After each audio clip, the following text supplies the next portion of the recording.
napot kívánok mindenkinek!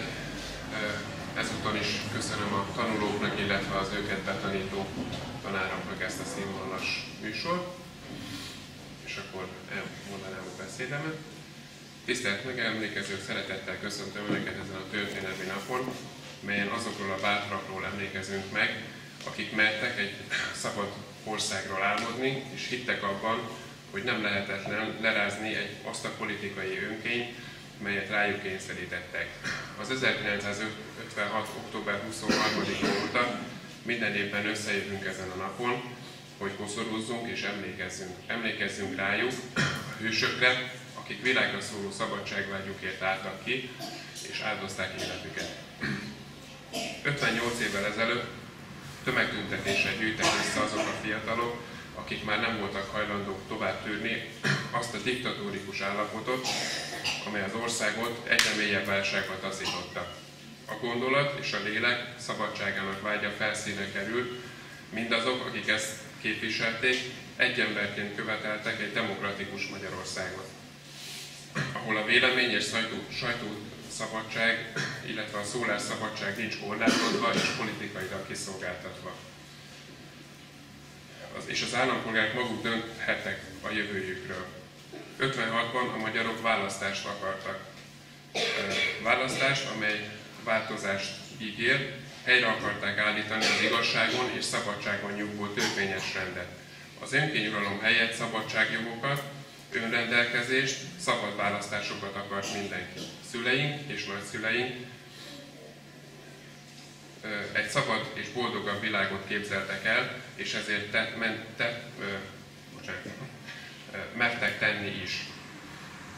A budapesti diákok békés tüntetéséből pár nap alatt fegyveres szabadságharc alakult ki, de sajnos a nyugati nagyhatalmak által magára hagyott Magyarország maroknyi csapatai csupán 19 napig tudták tartani magukat a szovjet túlerő ellen. Ez alatt a 19 nap alatt 2652 magyar állampolgár vesztette életét, és több mint 21 000 magyart börtönöztek be, továbbá mintegy 4 milliárd forradalmár hagyta el az országot menekülve a megtorlás elől. Természetesen ez a rövid küzdelem nem volt hiába való, hiszen ezek az események nagy erőt adtak a magyarságnak. 33 évet kellett várni, de az 56-os hősök álma 1989. október 23-án valóra vált.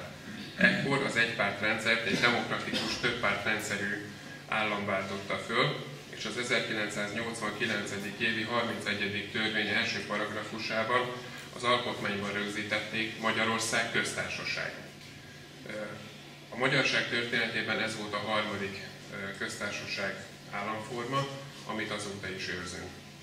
Az akkori hatalom és a világ közvéleménye szembesült azzal, hogy mi magyarok képesek vagyunk kiállni szabadságjogainkért, és a diktatúra helyett a demokráciát választjuk. Emlékezetünkben megőrizzük mindezt, hiszen ezek a dolgok ma is fontosak számunkra.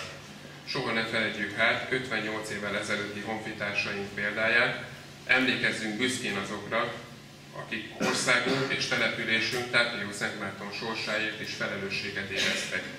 Köszönjük meg a még élő és az azóta már elhunyt itthoni forradalmároknak és családjaiknak, hogy hozzájárultak a mai demokratikus Magyarországhoz. Bízom benne, hogy itt, szüket környezetünkben is mindenki meghallja ezeket a szavakat, és közös munkával egy jobb Tápió-Szentmártont építhetünk.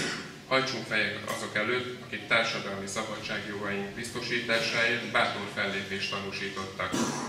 Köszönöm megtisztelt figyelmüket, és megkérem Önöket, hogy a szemben lévő parkba helyezzünk el az emlékükre, illetve tiszteletünk jeléül poszorút.